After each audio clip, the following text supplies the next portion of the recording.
spokesman Kelly, singing political songs like we have an ulterior motive to bring the government down. But I tell them, hold on, wait a while. I won't let political vampires grab my style.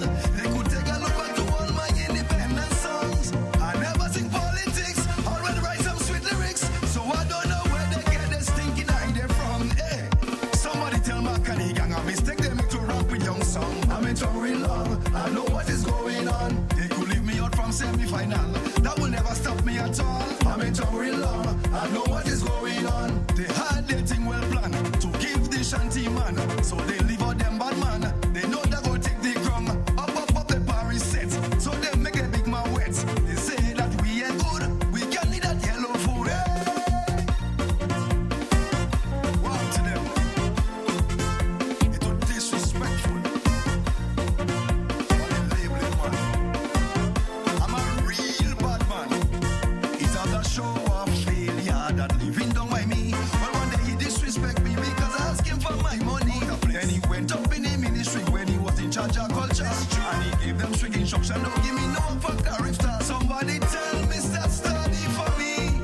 Carifta weekend, well, I made the most money. Because when I roll out in my nice clean Toyota, I drop people all over. I collect US dollar. But I never make Burberry roll under my queen car. Hey, somebody tell this banger wrong. A mistake he make to put young song. I'm in trouble real long, I know what is going on. I want him to explain to the people how he got his driver's license. I'm in trouble real long, I know what is going on. You take them people land and try to be love bus stand. Then you walking wrong like you with some big badge, and when puzzle pull the barricade, you fly up in a rage. That's why baby Jesus, he got you ignorant. For the wrong things, wrong man to deal with. I'm a real bad man. I know some people will never like the fire that I'm spitting out. So all who can stand the heat, just come and box me in me mouth. Cause when scholar running up him out and keep me chill and NNP, realize it's same center all the blood of me jumping and clapping for heat. Some people bad minded and head just for the lie. According to doing it, it to me so wrong and right. So right now I really don't give a damn what critics say. I come in with a gun blessing, I don't paying anything. So nobody cannot tell me what the hell to sing. Hey.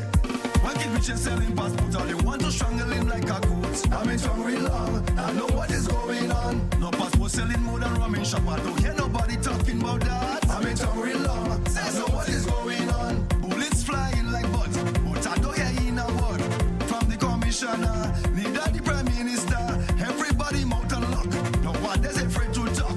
Right now I go say it blunts, all you hit fucking mouth, hey boy.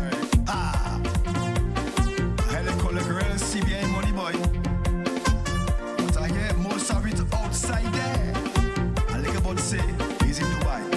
You see right now? Out and bad, out and bad, out and bad. This year, out and bad, out and bad, out and bad, out and bad. I get in and out and bad.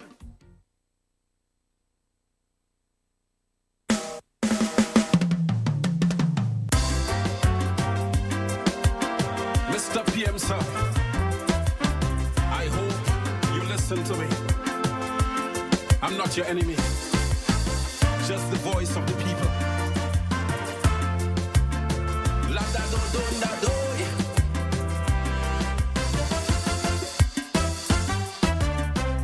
Last year enough people said give you a song.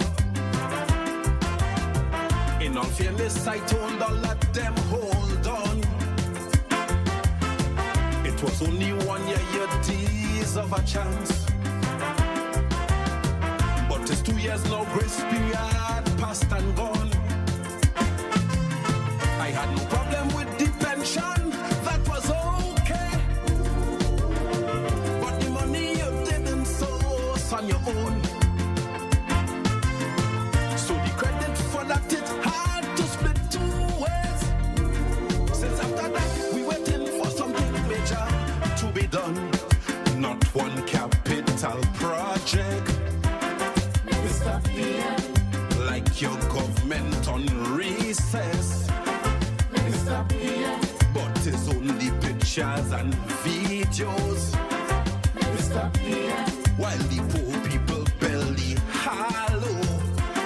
Mr. PM, The place looking bleak, things not sweet on the street, but it's only paint and flowers like dancing good to eat. and everywhere you pass, people balling, balling. All over the damn country, people balling, balling. Like all you deaf and listening, balling, balling. Everywhere you go, Papa, people balling, balling. The economy sick, no money on the street, but all you only planting flowers like Flowers good to eat. Oladoy. Them public servants say they waiting still. Like regularizing them got stuck on a hill. The teachers and him and knees tired fret. And them nurses say how they live to regret. The healthcare condition is overbearing. Basic medication the patients can't get. And the more people cry, all you're doing nothing. The hospital suffering from a complete case of neglect. What about no more contract? Mr. PM, And primary health care that was vote talk. Mr. PM, The medical staff could hardly function. Mr. PM, And it's like that all over the island. Mr. PM, The place looking bleak, things not sweet on the street, but it's only paint and flowers like dancing good to eat. and everywhere you pass, people balling, balling. Everywhere you go, mama, people balling, balling. People can't feed their families, so balling, balling. All over the country, people balling, balling. People feeling sick, hopelessness have them weak, but all you only planting flowers like Flowers good to eat. Oladoy.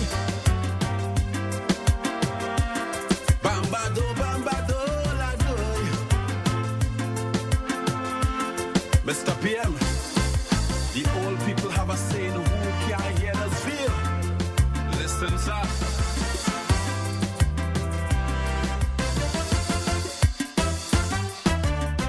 Mr. PM, the country living in fear. Night and day bullets ringing out everywhere. Still waiting for you say something to we. As we lead on head of security. Right now the people frightened and hopeless. No confidence in the leadership. From you to the commissioners, pointless. The people say something needs to be done and it must be quick. What about Edwin Martin? Mr. PM, You ain't wanting but others need him. Mr. PM, National security in trouble. Mr. PM, Cause the police force you dismantle. Mr. PM, The place looking bleak, things not sweet on the street, but it's only paint and flowers like dancing good to eat. And everywhere you pass, people balling, balling. Everywhere you go, Papa, people balling.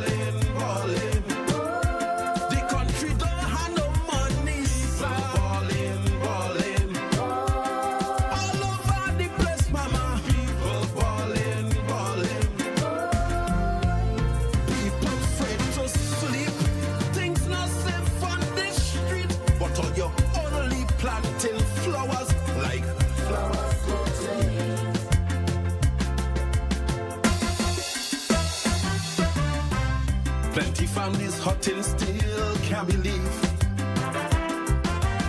With all the empty campaign promises you give. Enough people with no place to rest their head. Where all they talk about housing, man, all your dread. On the Chinese houses, those families were waiting to have a place they could call their home. And with the sweet talk, they thought that better was coming. Was almost free, now to get it, they have to beg for a loan. What about affordable housing? Mr. PM, People fed up at the mama guiding. Mr. PM, Tell them about this Tony God project. Mr. PM, Cause they say you're pretending like you forget. Mr. PM, The place looking bleak. Things not sweet on the streets, but it's only paint and flowers like. take good to eat. And everywhere you pass, people balling. Everywhere you go, Papa, people balling. The country don't have no money, so balling. All over the place, Mama, people balling. People on the street with no place to eat or sleep, but all you only planting flowers like.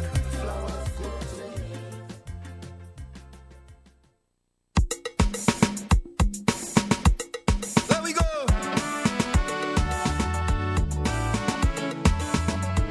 Oh, yo, yo.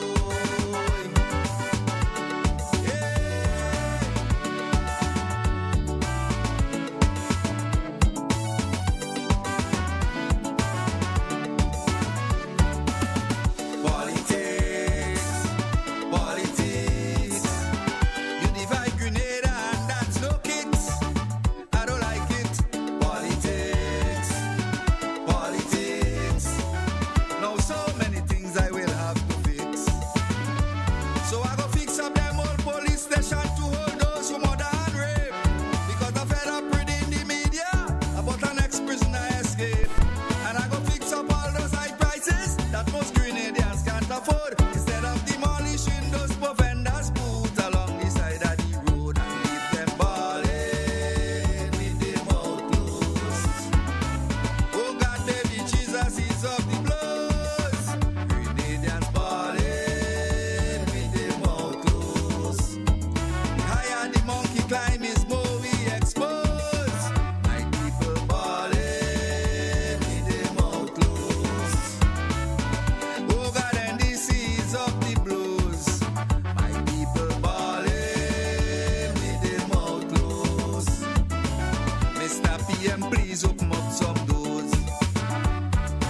Why the hell food prices gone up so fast? Transformation in we mass. The people balling anywhere you pass. Transformation in we mass. You only looking out for the upper class. Transformation in we mass. You don't care if people answer to eat grass. Transformation in we mass. Hey. Oh, yo, yo. Ballin'. Good night to Grenada, Carriacou, and Petit Martinique. Once again, it is time for Talking Points. My name is Sheldon Scott. I'm here with you up until the 10 o'clock hour. It's now 15 minutes after the hour of 8 o'clock on the Spice Isle of Grenada. Never stop, tell me howdy. All because of politics.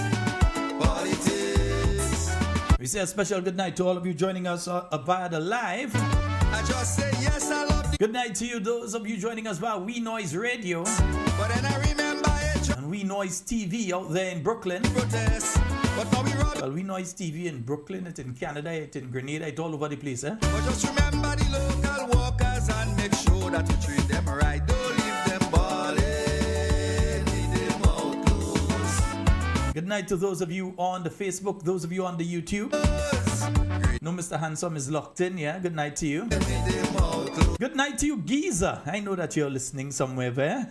Good night to you. My people body. Mr. and Mrs. Oh God, Lovely Mr. and Mrs. Watts, good night to you. Grenadian. Mr. and Mrs. Crookshank, as I said, I have not heard from you all for a while. Good night to both of you. Be careful with the tons when you're picking rows. Why the hell you remove the cap from Martin and Miss V, good night to both of you. in we mass? No what in me tanky can't even last. Transformation in we mass. But Let me say good night to Team NNP, transformation wherever you are. when I start to talk Team NNP Carriacou and Petit Martinique. in we mass. Team NNP St. Patrick East. Team NNP St. Patrick West. Team NNP St. Andrew North East. Team NNP St. Andrew Northwest. Team NNP St. Andrew Southeast. Team NNP St. Andrew Southwest. Team NNP St. David. Politics. Team NNP St. Mark, good night to you. Cheap. I still talking. Team NNP St. John. Politics. Team NNP St. George, you know, it's not St. Andrew, no, St. George Northwest, yeah. Talking right to Look how that girl looks on a passing up. talk. He said I can't go in more words. getting culture foundation, they take it back. And how we wish he could have take back his vote. Cause that is one thing. Good night to Team NNP St. George Northwest, yeah? I have to say it twice. Team NNP St. George Northeast, let me hear you. Team NNP St. George Southeast. Team NNP Town of St. George. And Team NNP South St. George. That's not the last one, you know. Team NNP Diaspora. Wherever you are, What we go? shine your boots and get ready, yeah? Why you riding wrong on such a high horse? Transformation in Make sure you iron and you lay out and you either starch clothes. Yeah, you iron your clothes and you put it aside and thing. You're ready to roll. Make sure everything is in place, huh? Nice. we must. People don't like this one is this. Because more and more you're seeing the signs of what is to come. And every political analyst out there is saying the same thing. Well, not the exact same thing, but they're saying that how for the Prime Minister to save himself, although I believe it are no saving him, but to save himself that he needs to go early. That's the advice he's getting from all the different political analysts out there. And that's going based on all of the elections that you have seen taken place thus far. Yeah? Here we go. So you've seen St. Lucia go early. You've seen, let me see who else has gone early. The Bahamas has gone early. You've seen Barbados has gone early. Well, we know what happened in St. Vincent. But the trend is generally when they're going early, they're able to hold on. Eh? So call it now. Call it. Politics. You divide Grenada and that's no kicks. I don't like it. Politics. Politics. Now so many things I will have to fix. Facebook and YouTube listeners, good night to you. I'm not ignoring you all tonight. Those who murder and rape. Because I'm fed up reading the media about an ex-prisoner. Now, I've been watching the news on both stations tonight. I took the opportunity to look at the news on both stations. And that's good. Interesting, isn't it? Yeah. Leave them balling with them. I'll give you all a synopsis in a short while. Oh God, baby, Jesus is of the blows. Grenadians balling with them out close. Before we get into that broader discussion on Project 500, where I would want to hear from you about what you think about Project 500. But we're not opening the phone lines quite yet. My people I'll let you all know when we're opening the phone lines. We're not opening yet. out close. Mr. PM, please open. Folks, remember your donations.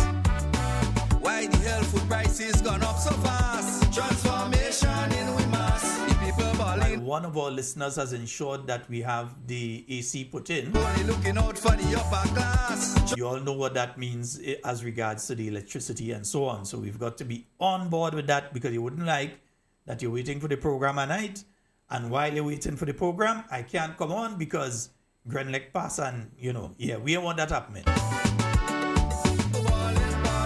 So as we say, whether it's $10, whatever it is that you can donate, the link is there. Let me put the link up behind me for a little bit. I won't leave it up for the entire show. Yeah, but the link is there, and you can use that link in order to donate. Those of you, especially those of you in the diaspora, you can use that link to donate. Those of you in Grenada know how to get in contact with me. You can find me on 421-7279. Just say yes, I love the Progressive Sciences Hotel. That is an actual device that I do have on me. Sometimes what happens is that when I'm doing the show at night, I sometimes I always turn the device off. So if it rings, you won't hear it ringing through this. And sometimes I forget it like that. And then sometimes all after 12 the next day I realize, wait now, you had the phone on silent, boss. Look, you missed some calls, yeah? Grenadians ballin' with them all close.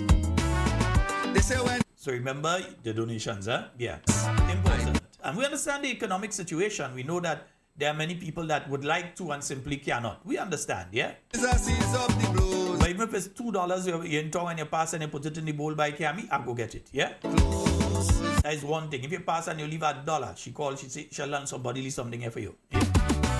Why the hell you It could be $5. Sheldon, somebody leave something. Look, Papa, pass and leave something for you. And Papa, good night, yeah? transformation in we mass? But you driving wrong in dark tinted glass. Transformation in we And as I say good night to Papa, let me say good night to Father. transformation. Out there in the limes, good night to you, Father.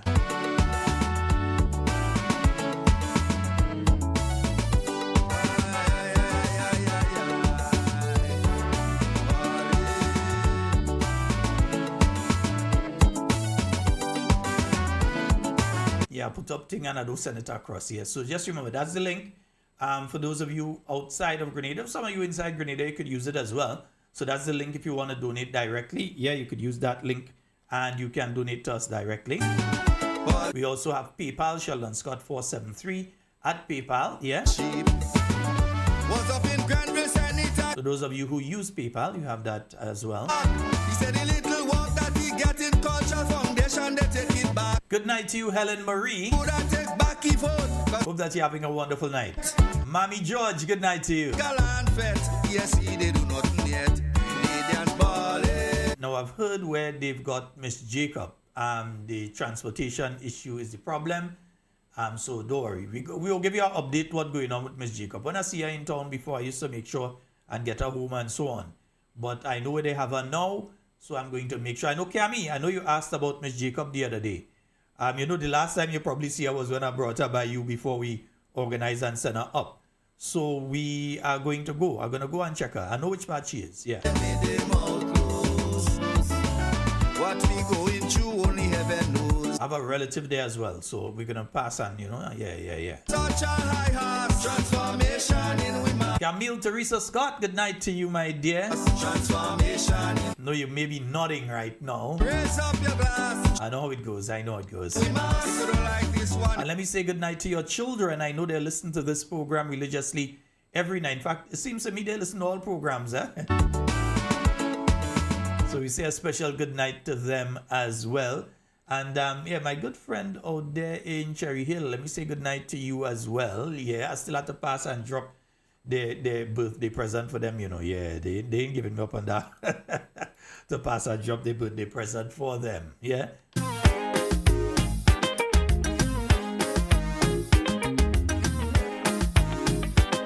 Just making sure that we get up to the magic number for tonight so that we can start our discussion on the different issues. And in the interim, folks, hit the like button. And those of you on Facebook, hit the like and the share button, yeah? So those of you on YouTube, make sure you hit the like button. Make sure the Bluetooth speakers are in the veranda for those neighbors who would like to listen, but they do not have the ability to do so. And for those who you believe need the educating, yeah? Out of the gutter, rise them up, out of poverty. Rootsman Kelly. Suffer, set my people free. One of my favorites, eh? From humiliation, Rise them up, hunger and frustration. Always comes with quality music, man. Calypsonian, rise them up. it's your obligation. Jerry Batiste, Papa Jerry, good night to you, bro. For that soil will be growing as green as grass. Cause every word that the prophet had prophesied, it shall And let me say a special good night to Mama Can, to walk up and sweat in me vineyard by your sweat. the entire Mama Can crew. And what you start is fire Hail the good night to all of you, yeah? on your head. For the same song again, a spiritual song again, the same song again, a lyrical song again, a singing the same song again, a melodious I song. think someone wants me to put the link back up. Let me do so. Yeah, that link. That's the link there. Yeah. Yeah, yeah, yeah, yeah. I'll leave it up for a while now then.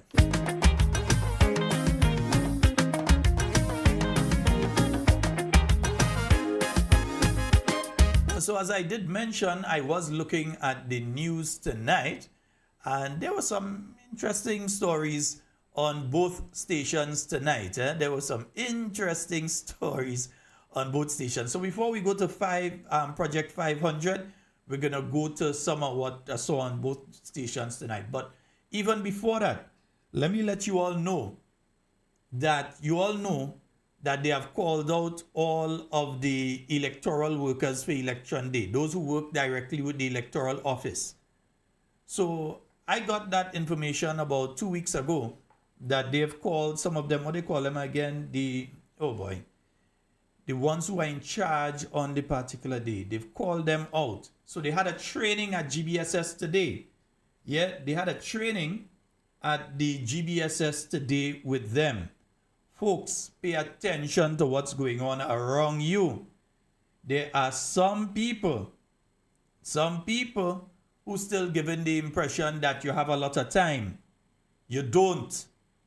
And remember, even if you think you have a lot of time, the New National Party are not the ones who are going to be calling the election. Yeah? So the people that have to work on behalf of the electoral office at the polling stations, those individuals have been called out and they're doing training. So they're doing training via the parishes, and so they're doing the training with their polling officers, the people that work with them, not the ones the political parties send, you know. We're talking about the others. They are doing the training. Pretty soon, you will see them taking out the ballot boxes, if it hasn't happened already, and cleaning them and organizing the ballot boxes. There is a clear indication that we are headed to a general election. Clear as day that Grenada is heading to a general election. None of the media outlets that have the various opportunities to speak to the Prime Minister seem to be willing to ask that question. And I would think that's a question that any media house worth its salt would ask the Prime Minister. Mr. Prime Minister, will we be seeing a general election in 2026? Let him say yes or no. Let people know if he tells the truth or he lies. We know he lies, but let him say it. I think it's very clear from all the indications that you're seeing that we have already started on the road to general elections, and the back of the NDC wants each and every one of us do what we have to do. Those of you that may have gotten up last election morning and decided that you would give NDC a chance and have now realized that Grenada is not lotto, is not blast, and is not a raffle, and are ready to come back home to the New National Party, you have already come back home to the New National Party, welcome home. The doors are wide open. In fact, we go unhinge it. The doors are wide open, and the time to come home is now. Every one of us have to play a part in rescuing Grenada from 5 more years of not what we're seeing now, you know, worse than what we're seeing right now. The reasons various Caribbean governments have been going to election early is because they are seeing down the road the negative economic impacts that their countries are about to face. The vast majority of them have taken economic measures to protect their countries. They have reduced on import duties and so on, so that those savings can be passed on to the consumer. So instead of the cost of living increasing significantly, that there is a buffer to protect the people. And we're not just speaking of the poor and vulnerable here. We're speaking of everybody. Because everybody, whether you're rich, whether you're poor, you must eat. Whether you're rich, whether you're poor, you must use medicine and medication. So it's not just a buffer for the poor and the vulnerable folks. It is a buffer for everybody.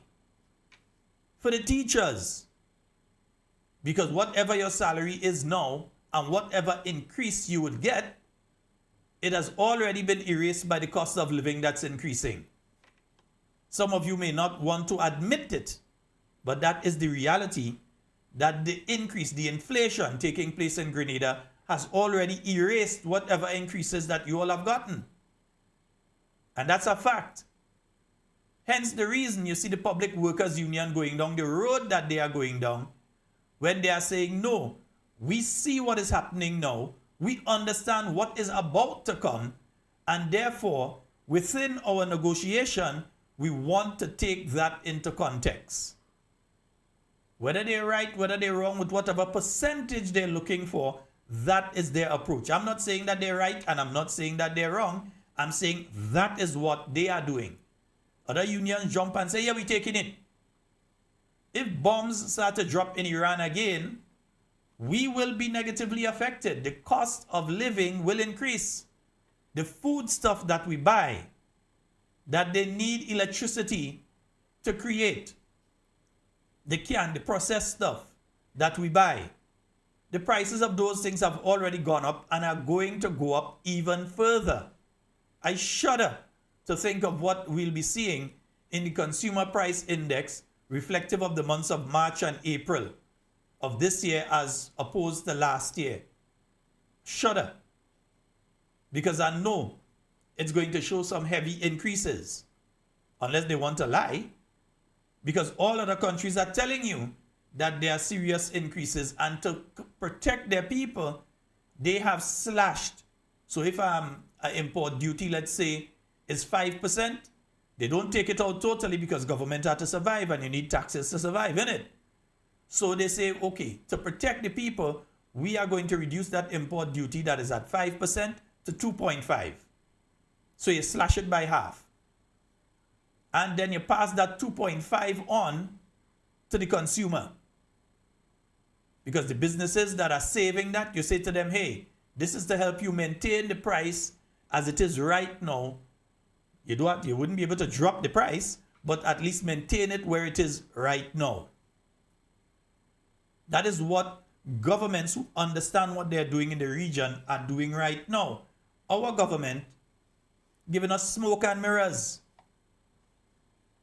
I mean, that's all they could really give. But smoke and mirrors, that's all they've been giving us. Remember, just last week it was, the Prime Minister was asked about what it is that is being done to deal with this particular issue, the cost of living. And I want you all to remember what the Prime Minister said when that took place. What are some of the proactive measures the government intends to take to help Grenadians cushion the global challenges regarding the ongoing war, which will definitely affect the cost of living?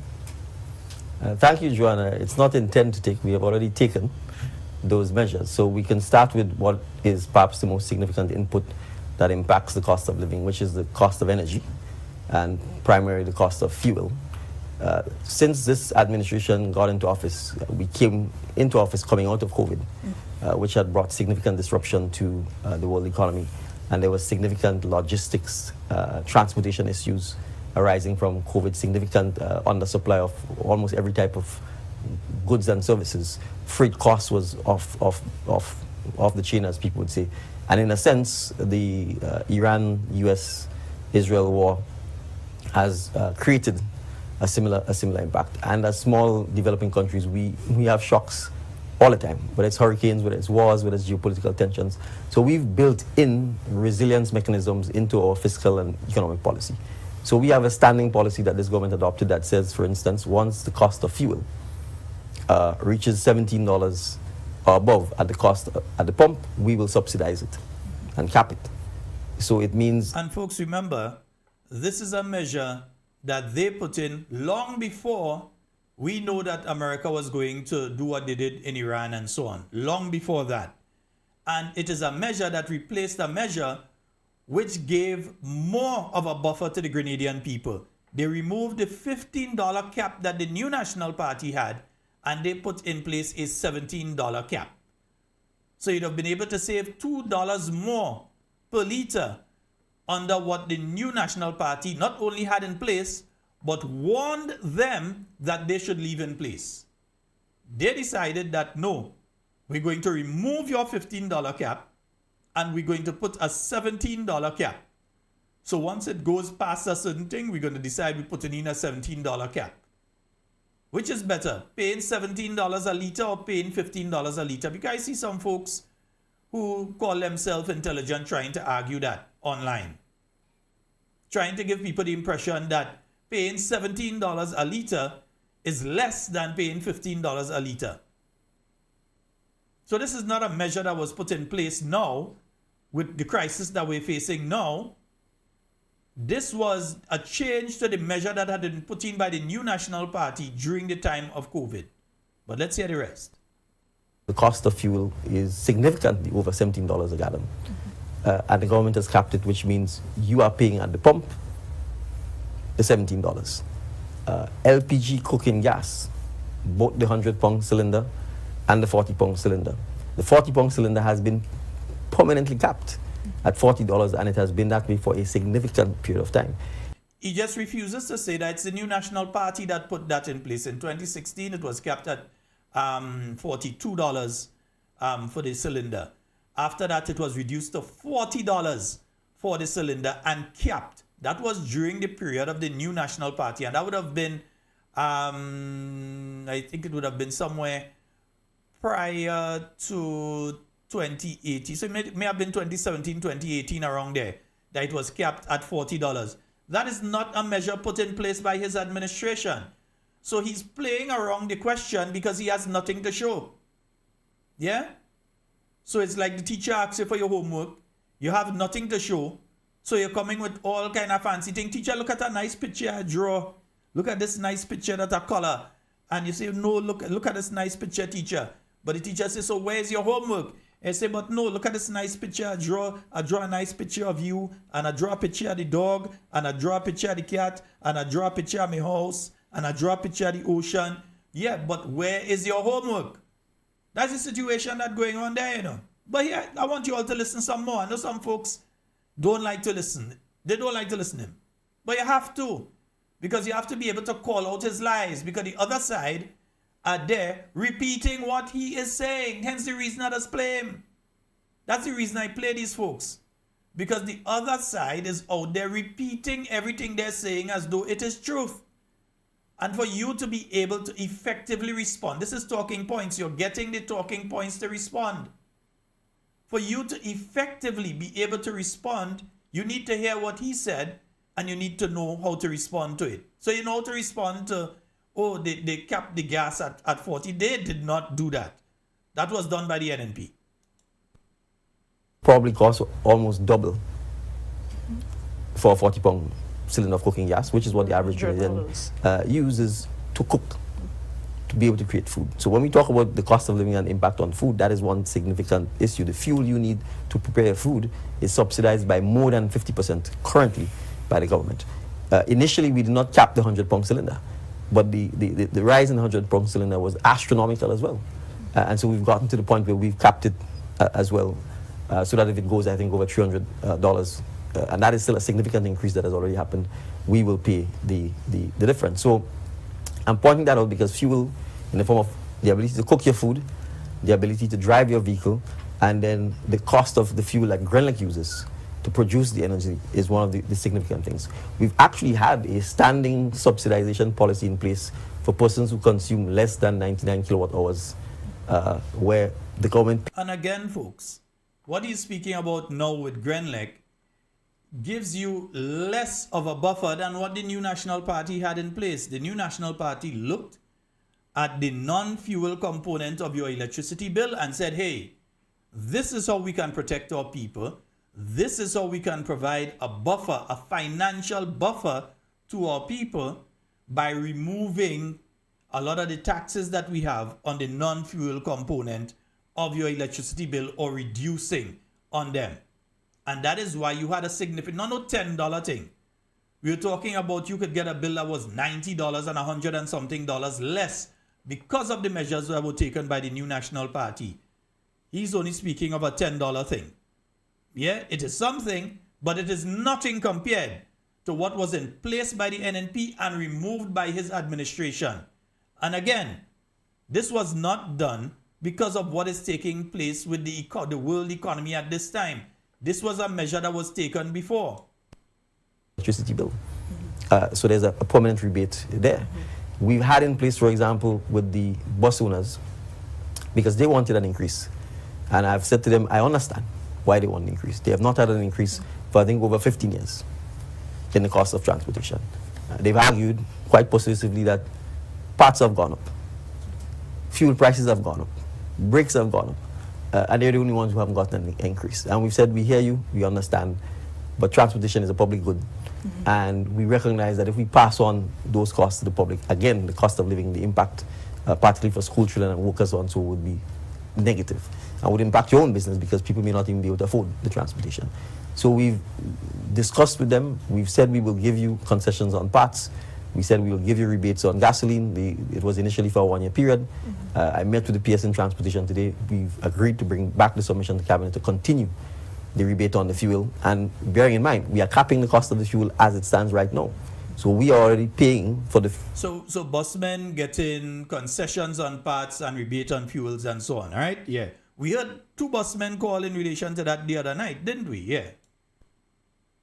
That bus drivers use to transport the public, and we will go back to get rebate on parts and rebate on concessions and so on. So these are just simple examples. Yeah, these are just simple examples of you not telling the truth. Yeah. And then while watching the news tonight, I wonder if it's this one. Let me see if it's this one. Yeah. No, this is not it. Yeah. While watching the news tonight, I saw a particular story came up, and it was very interesting. Very interesting story that I heard coming up tonight. Yeah. That was the Prime Minister speaking last week Tuesday, by the way. Huh? Last week Tuesday, that was the Prime Minister speaking. Tonight, we're hearing... Rising fuel prices, bus operators are raising concerns over what they describe as outstanding rebate payments and unfulfilled promises tied to concessions for vehicle parts.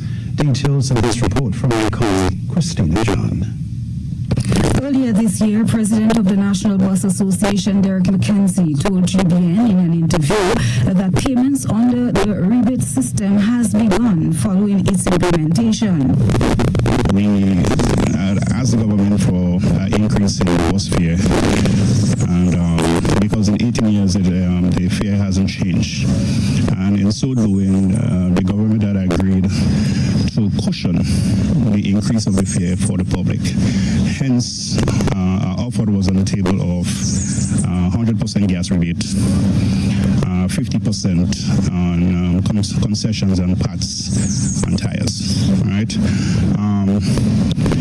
The rebate actually started on June 19th, 2025. However, months later, some operators say discrepancies remain in the payment process, with gasoline price now at $17 per gallon and the possibility of further increases. Operators say they are being forced to absorb additional expenses without receiving the expected rebates. Curtis Chaitan, speaking as a concerned operator and on behalf of several other bus operators, claims that there are still outstanding payments owed to registered operators. So initially, initially, we would have asked the government for an increase in the bus fare, which they mentioned that they're not in a position to do so. We understand. However, the rebate program was started, and we agreed that it will be paid out in every fortnightly basis from the 1st to the 17th. The one day coming is the 18th, and it's the fourth period which we have not yet received any payment. And this is not the first time it has happened like this. We have been complaining, and it seems as though our complaint has been dropping on deaf ears. We would like the authorities to step in. So wait now, you're saying all you ain't getting all the rebate? All you're waiting on it and all you ain't getting the rebate? That is not what the Prime Minister telling us. Things supposed to be nice with all you. We know, we heard from one particular busman that it's only about 300 buses or so. Did he say 300? Yeah, just a small number compared to the total number of buses that are getting the payments. And so I don't think he said 300. I can't remember the figure. He might call it a little later on anyway. But the bottom line is that, But anyway, go ahead, Mr. Bus Driver, bus owner, tell us, yeah. Hours. Chaitan also raised concerns regarding concession on vehicle parts, which operators says had been promised. According to him, bus operators have not yet received any formal agreement or documentation that would allow them to access the benefits. All right. Next thing is concession on parts and tires. We are still waiting for a response on these things on it. No bus operator actually got the opportunity to utilize this service as yet. So I believe by now we all should agree that we are not treated fairly. What happens over a period of time is that you collect your receipts, all right, and they're asking for a written receipt. So they don't want the one where you go to a gas station and they give you one that comes out from a machine. They're not asking for that, all right. I'm not saying that they have not worked with it before, but what they're asking for is a written receipt, all right. So after you accumulate it between the 16th and the 17th, there is a form that you fill out and you hand it in to the respective executive member, and they in return will drop it in. There are operators that will walk in there as well and just randomly put in theirs personally. The Grenada Broadcasting Network reached out to the Transport Commission for a response to the claims. However, up to news time, no feedback has been received. So they do answer in all year. The Transport Commission had to do better than that, because the Prime Minister said that they were getting the rebates and the concessions. That is what we aim say that. That is what we play. The man say that how they organize with them and they get in. So the impression to those of you that are out there in New York and Oshawa, good night. Those of you that in Alberta, those of you that in Brooklyn and North Carolina, I love you all. Texas, love you all as well. Maryland, don't say I don't love you, I love all of you. Right? Yeah, the impression that is being given to those of you outside of Grenada is that these bus operators were receiving these things, isn't it? That they're getting the rebate and that he's gone to give them a further rebate and that they're getting the concessions on parts and so on. So they're going to give them a further concession on parts and so. And now you're hearing from them, what you know this man talking about, you know, he ain't getting no concession on no parts and thing. We don't know, they ain't telling us, we don't know about this. And as to the rebate, yeah, they've been getting some, but now for the longest while they have not gotten the rebate. And especially now, when you have the price has gone up significantly, and in 4 days' time, you're going to be hearing the price again. Eh? So don't expect it to be going under 17. I don't expect it to be going under 17. Yeah, definitely do not. Not from what I've been seeing, unless they want to lie, it ain't going under 17. But that is not what we heard from the Prime Minister and what we're hearing now from the bus operator are two different things. They're speaking about the same thing, but one is saying that it's done, the Prime Minister, and the other one is saying, no. And the bus drivers are human beings too. But again, while some talk, some bawling with their mouth closed. Yeah, some are bawling with their mouth closed. So when I saw this on GBN tonight, compliments GBN, when I saw that on GBN tonight, I said, no, that can't be true. That is not what we hear the Prime Minister talking about and saying. As far as we know, this is supposed to be a different situation when it comes to that. We know it's not that that's supposed to be taking place there. These people supposed to be receiving. They're supposed to be receiving their concessions and so on. But no, they're not. Yeah, because once again, it's bamboozle. It's like Project 500 that we'll come to in a while. I know our time is quickly disappearing on us, but I'll come to Project 500 in a while. Yeah?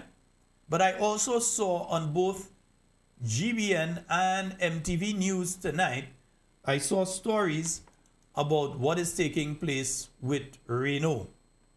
Yeah? And I just want to quickly play the one from MTV for you on what is taking place with Reno Construction. So hold on the calls. No calls yet. We're going to come to the calls in a while. All right? But I just wanted to play for you what it was said about and Reno. Industrial Products is once again under scrutiny as residents continue to raise concerns about the impact of the company's Boucher-Joux plant. Those concerns were highlighted by new National Party candidate Dr. Adrian Joseph and Member of Parliament for St. George Northwest, Dr. Keith Mitchell, who say they support development but insist that residents' concerns must be addressed. Here's more in this report. Reno Construction and Industrial Products was introduced to Grenada in 2022 under the then new National Party administration led by Dr. Keith Mitchell. While the Before we go further, there's not a latrine these people have there. Anyway, let me just hope not. Yeah, maybe it's a pumping station or something. I hope it's not a latrine only. Oh, Jesus. maintains that there is no issue with the company operating in Grenada. He noted that concerns became evident when plans move ahead for the construction of the Boucher-Joux plant, which residents say has negatively impacted their community. I thought it was rather strange that you have a major development activity in an area where close to where people live, and you have a parliamentary representative who has been there over 42 years. It is well known of the level of support and information and of course influence I have in the community. The new National Party candidate for the constituency, Dr. Adrian Joseph, told MTV News the matter should not be viewed as a political maneuver, but rather as a response to genuine concerns being expressed by residents within the community. What has happened is that we received some complaints from some members of the community expressing concerns because they've been experiencing respiratory issues. The proximity to the school area also became a concern.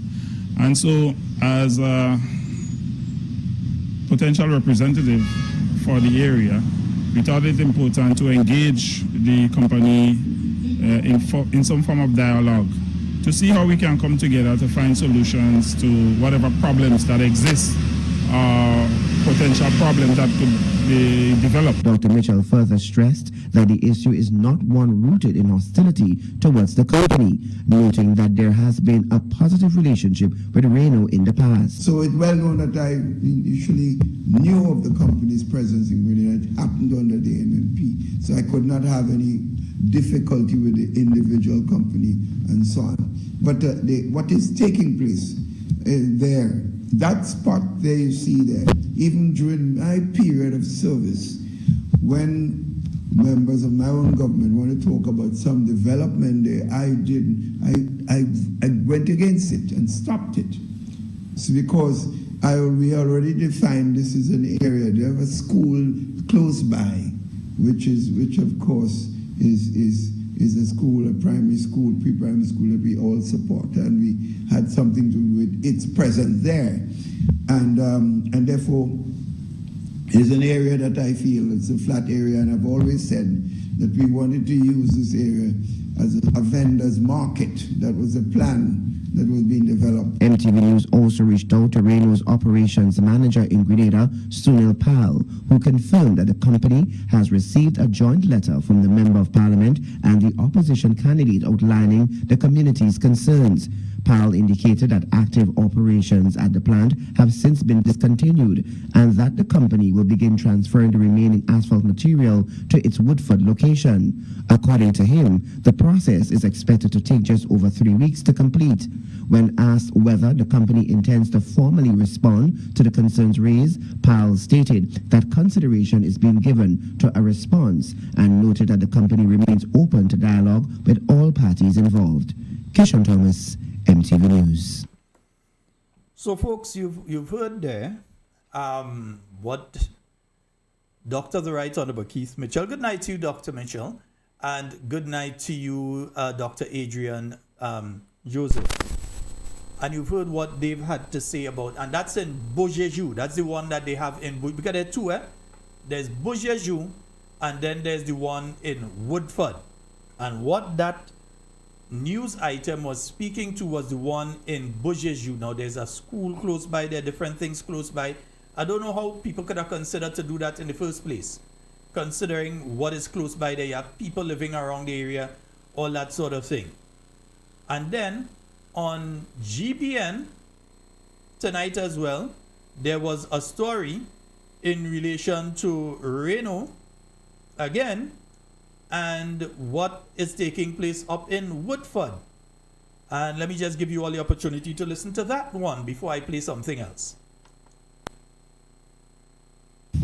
Now, the news concerns are mounting once again about the Reno group of companies as the company's Woodford asphalt plant comes under fire from residents over dust and noise complaints.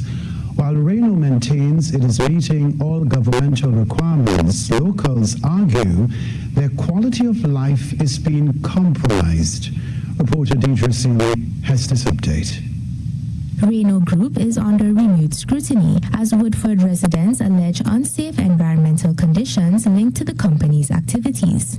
In December 2025, Reno received approval for its asphalt plant and jetty in Woodford under a General Development Order with a requirement to prepare an Environmental and Social Management and Monitoring Plan, or ESMMP.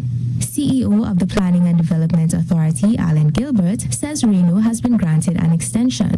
Work continues despite ongoing concerns from the community. St. John resident Arlie Gill says the dust and noise are impacting the quality of life. Residents are complaining with regards to the noise that goes up to 9:30 and 10 p.m. at nights, the dust and the constant noise, the fact that the road to their homes that seem to be undermined by the close area in which Reno continues to do the work.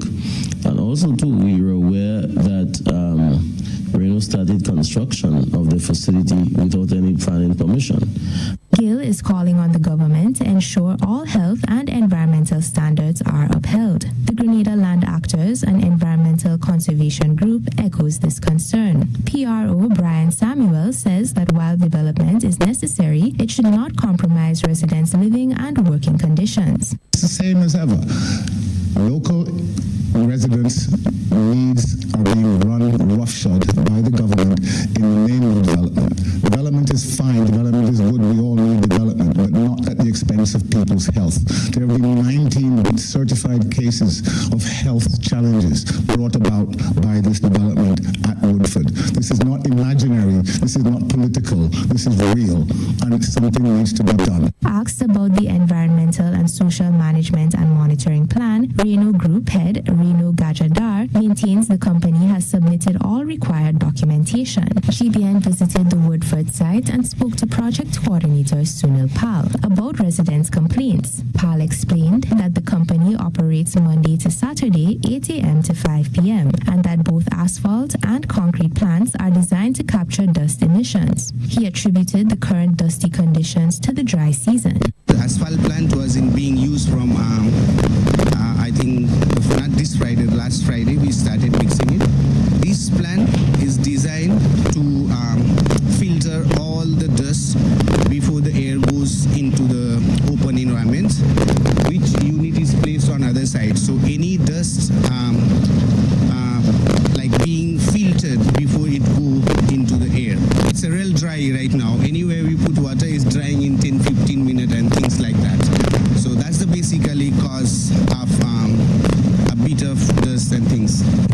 added that the company plans to pave the area soon, which should help reduce dust. In the meantime, the Planning and Development Authority says it is monitoring the situation to ensure all environmental and social safeguards are maintained and public health is protected. Deidre Seeley, GBN News. The thing is that while I'm seeing those stories and so, it seems as though Reno for themselves seem to be kind of amused that people are concerned about these things, because I was looking at their Facebook page of Mr. Reno Gadhar. Gadhar, that's the name? Yeah, Reno Gadhar. Let me just find it here. Reno. Yeah, go find it, Dory. Yeah. And it seems as though that this thing is a joke to them. Yeah, because they actually just reposting things like, for instance, oh, I'm not showing you. Let me show you.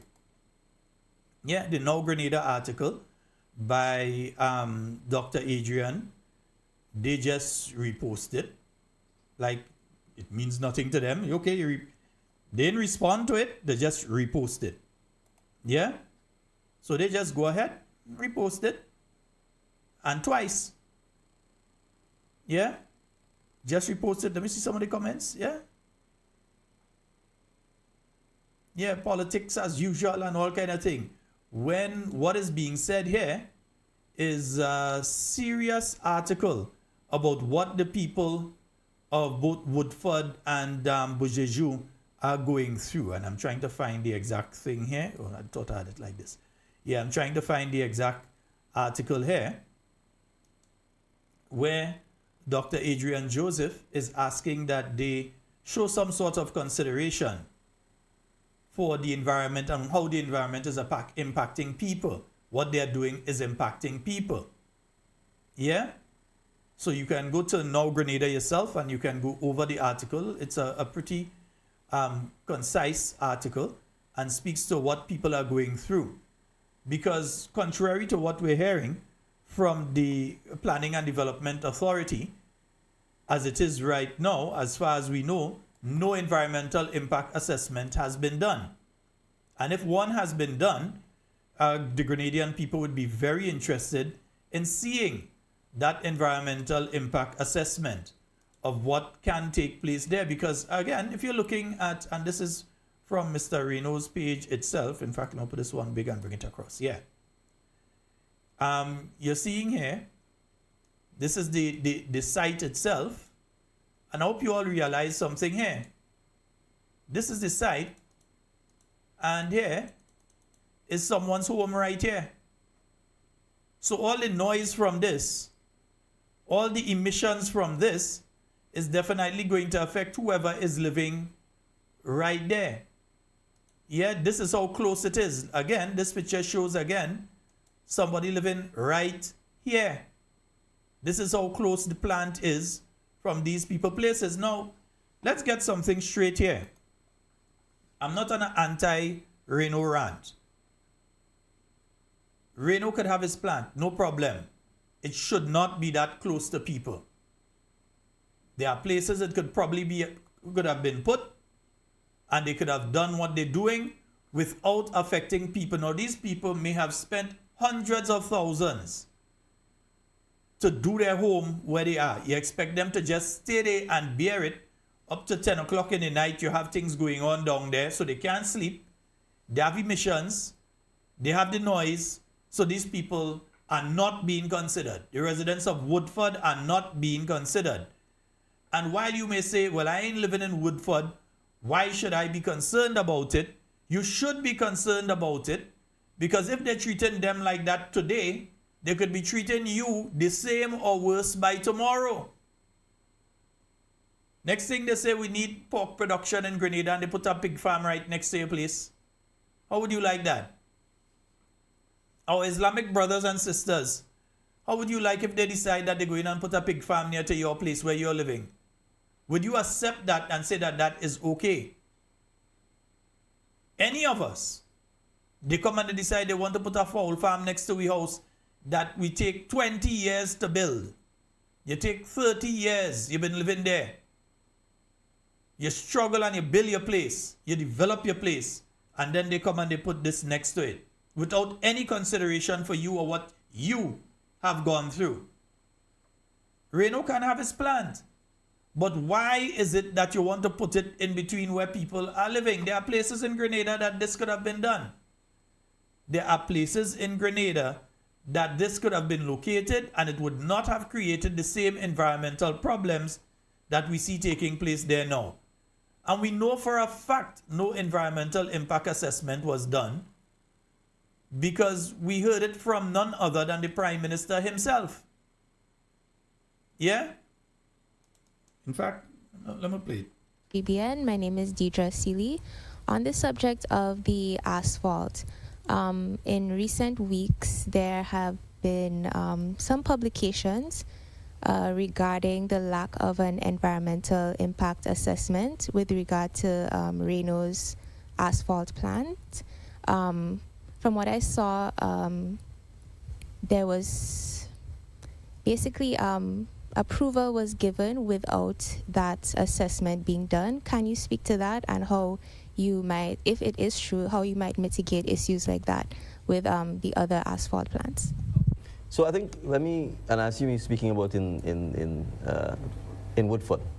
Sorry, I want to clarify, you're speaking about Woodford. Okay.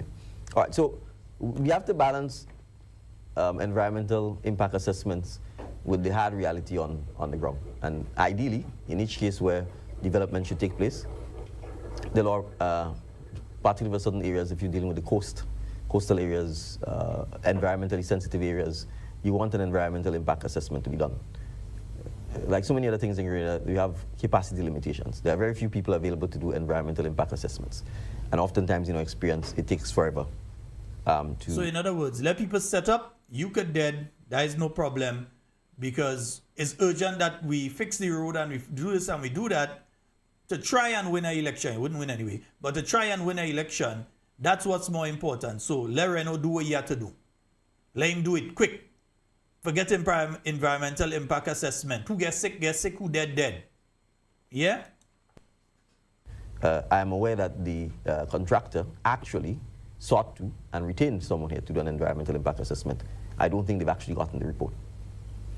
Right? And as the minister responsible for infrastructure and under whose umbrella portfolio PDA also plans, I have to make a decision as to whether we simply wait forever to get this environmental impact assessment report, or whether, given the fact that in some instances we are facing almost national emergencies if we don't repair and renovate the roads and fix the bridges, whether in those circumstances I should not proceed to authorize for the commencement of the milling and the creation of the asphalt, obviously while trying to take steps to make sure that we can mitigate any potential fallout.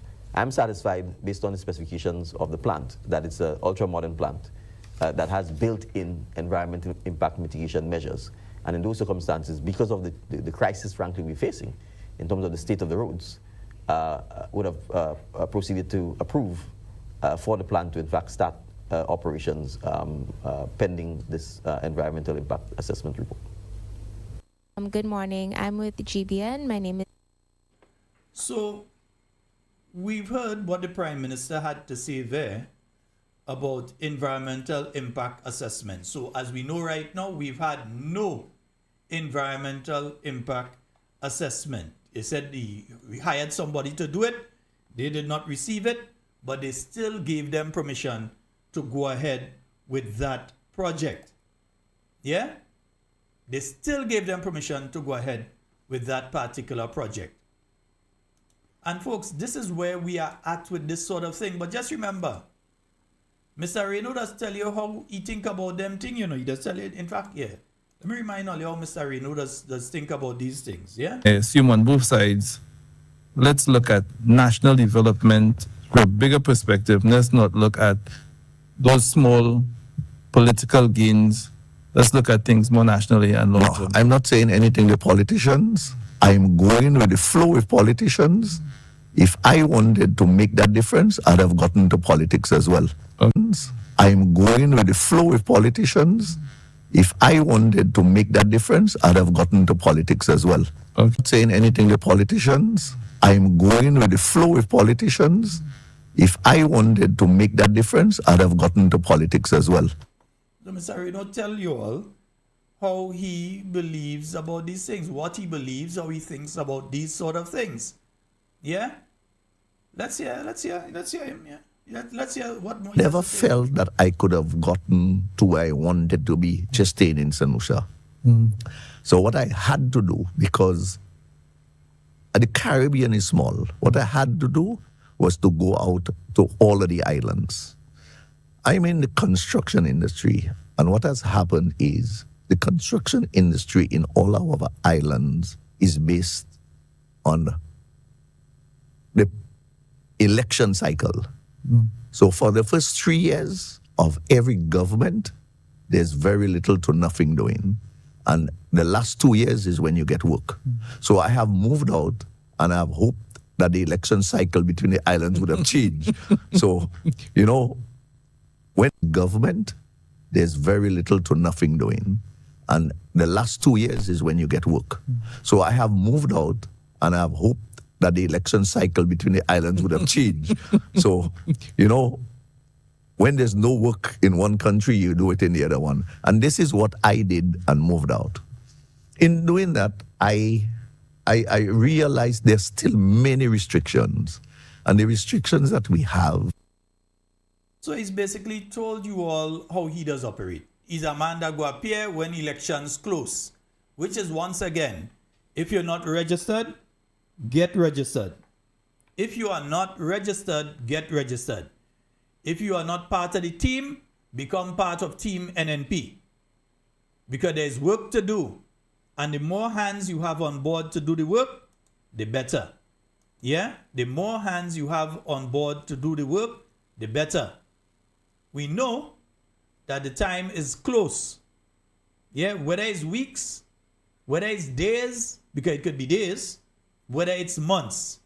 All we know is that the time is close. Today, like it or not, believe it or not, is 1 day less of the new National Democratic Congress being in office. 1 day less. And 1 day less of the NNP being out of office. It's 1 day closer to the NNP returning to office. But to make that reality, me and you, all of us, Tut Mun Bagay, have to do what is necessary. So when the political leader says, Esupawe, we can answer that we are ready.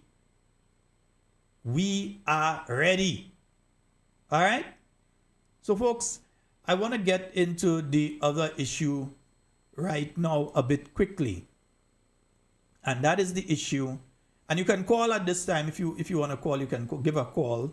But call only on the 440-7377. Call on that number. Because I was going through the Project 500. They have their website. I was going through it. I was checking out the different designs and things. You understand? Yeah. I was checking out the different designs, man. Yeah. All kind of thing there, man. Designing your design. Yeah. They have different designs. And so, of these 17 houses that they have built, coconut, boy, let's see what coconut look like, boy. Yeah, coconut look like a coconut. Right? Yeah, they have the different designs there. And then they have the section where you can purchase. Before proceeding, you must confirm that you are a Grenadian citizen residing in Grenada. Also, it's only open to Grenadians residing in Grenada, so diaspora people can build one. Okay, all right, nice, okay.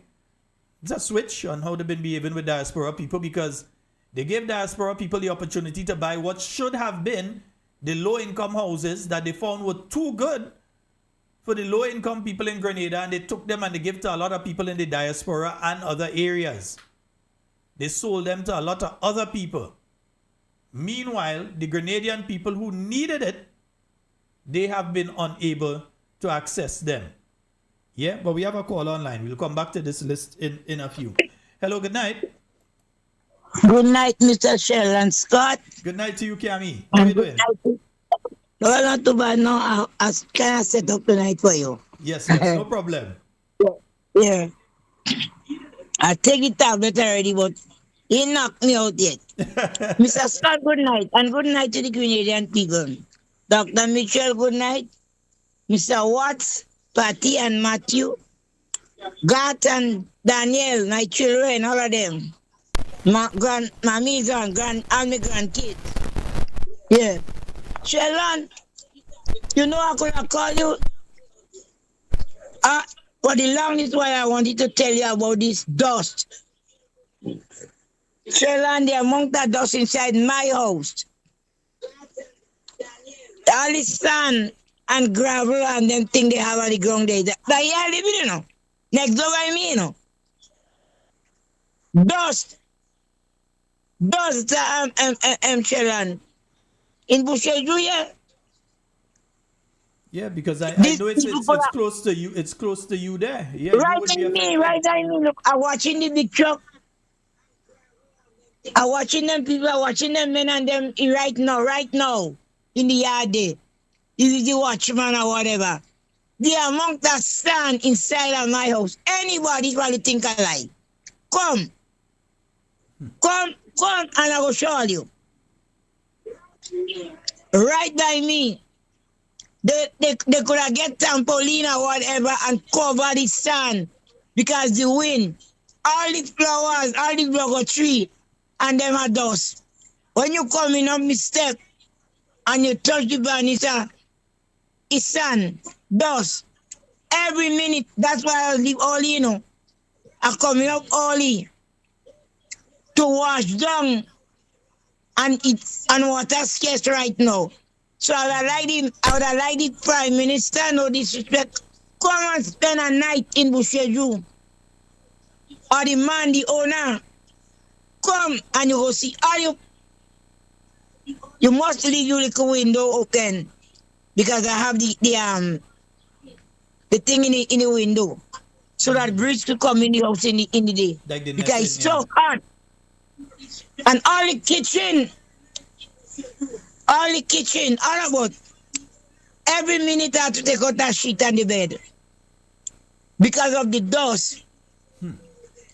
They could cover the stand and allow them to come and the Indian man that is speaking there. Come and spend a night here. Come and spend a night up here or a day. And you must have friends and you go speak at telling a lie. I ain't telling a lie. And look at the little school there. That little school that Dr. Mitchell built. There with them children. And the lady that used to come on a weekend now, every morning I seen the cleaner coming. She had to come and clean for the children. Because the school is right there. Right there the school is. People think you think I like, come and see all yourself. All the trees is sand. They could cover the stand and the dust and the ground there. And I don't see the wetting there with no water. I don't see the wetting. Yeah? The bad man and wicked. Because if it's that man that have the children or the family, they would have never do that. They would have covered the sand and they would have covered the whatever they have there. Yes, you have a lot of Grenadians working there. I know them. They could get a day work. But what about me and the neighbors? And now they don't say nothing. And they don't call in no radio and say, the thing is, Cammy, nobody's against them having the thing because they provided jobs and so, but it's where you're doing it. It is where when Dr. Mitchell was there, that same place where they put a them big truck on the sun, he said that put the tourist boots there for people. And look, all the window on them dirty. All the whole place. And you have other people that have the same problem, but they afraid to talk. They afraid to talk. They pray. Roxanne house there right behind it. And that boy can't stay any place. He can't stay any place. Every time you get him in the radio, yes, he loves the radio, but you have time to go to rest. And he's not a well person. Kimani, they ride it. Kimani, they ride it. Everybody getting affected. The red man right there. The lady with the little thing by the road. She living right there. Dust. Cover the stand because the wind driving the sun and the dust. A bad mind. And you come home on a weekend, you want to take a rest, everything is boom. As you get in a little restaurant, boom in your head. Mr. Prime Minister, come and spend a weekend up here.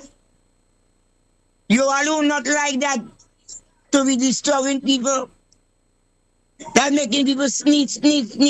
When people get sick now, you don't have nothing in the hospital to help you. You don't have nothing there. When I talk now, are you sending people to take me camera to come and kill me inside of here? Because I don't want me to say nothing in Grenada, one thing wrong. It's wrong. Why didn't go in and stop in and give them a place down there, they go and mix the thing? Go in and stop in. Or West South Point where all them bourgeois living. Poor people are to say to distress people. And when they talk, you have to do personality, you go to bounce them down. Anyhow, make it call the election. Make it call. Let me vote you out and move that big truck on them day. Yes, indeed. Mr. Scott, good night. Get I want to say tonight. Good night, Cabby. You have a good one. I sneezing all the time. You all make daddy is son. Any? Good night to everybody. All right, Cabby. You have a good one.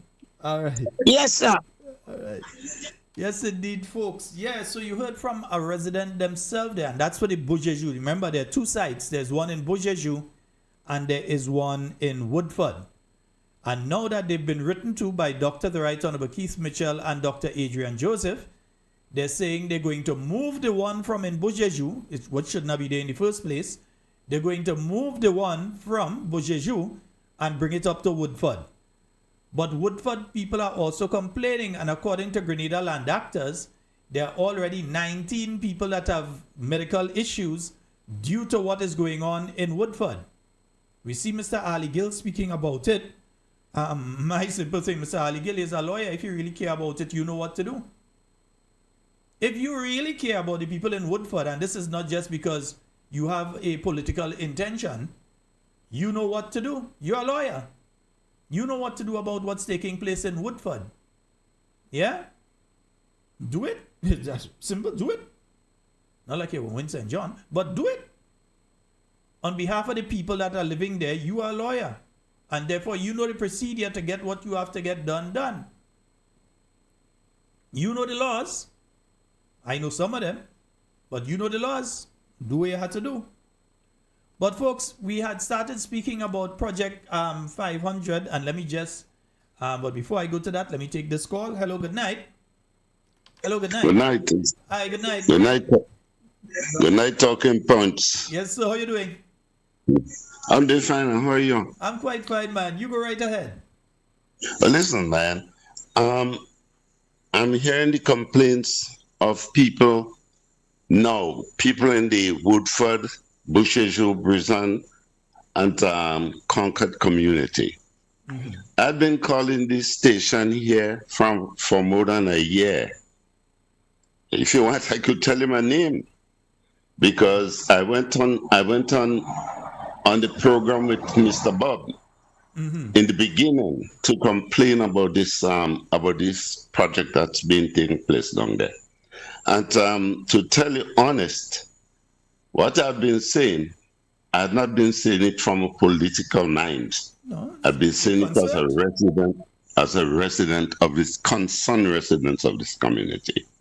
And I'm shocked.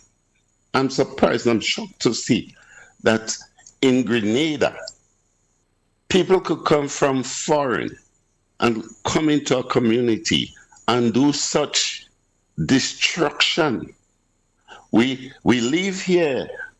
We build here. We invest here. We invest largely in agriculture and housing, and we are uncomfortable. I'm afraid, I'm worried that at some point in time, the things that's happening in this community is going to affect us badly in the future. Our crops are in danger, our lives is in danger, and nobody coming to our aid. These people who come and doing this construction here, they're heartless. They're not in it to assist us. Mr. Reno is not here to assist us. He's here for his own good, his development. Nobody in this community is against, we're not against development. Yes, we want our roads. We want to see our country move. But why couldn't they have consultation with the people in the community so we could tell them exactly what is likely to happen? And they would have found a better place to do their project.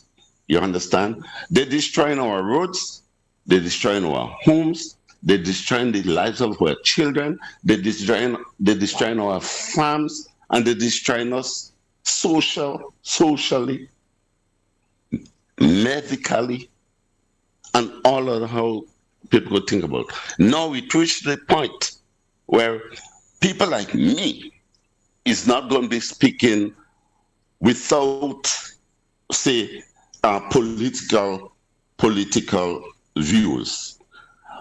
I am going to campaign against this government.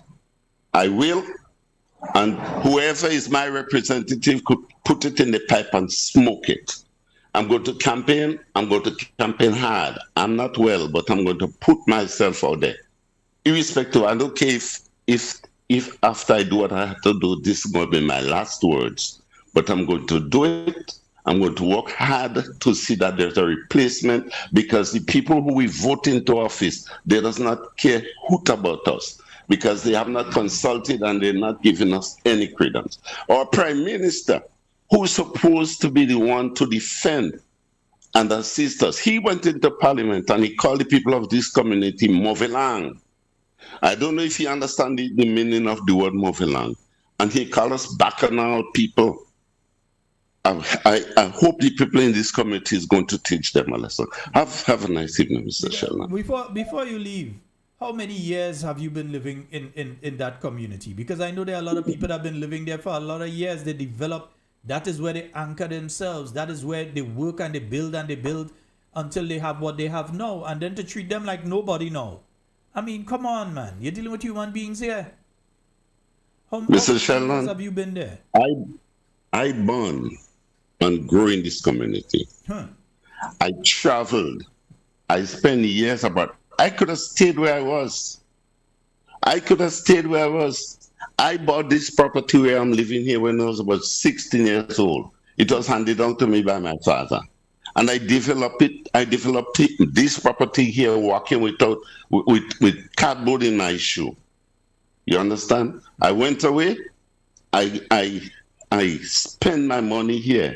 I could have gone to another community, but I say, you know what?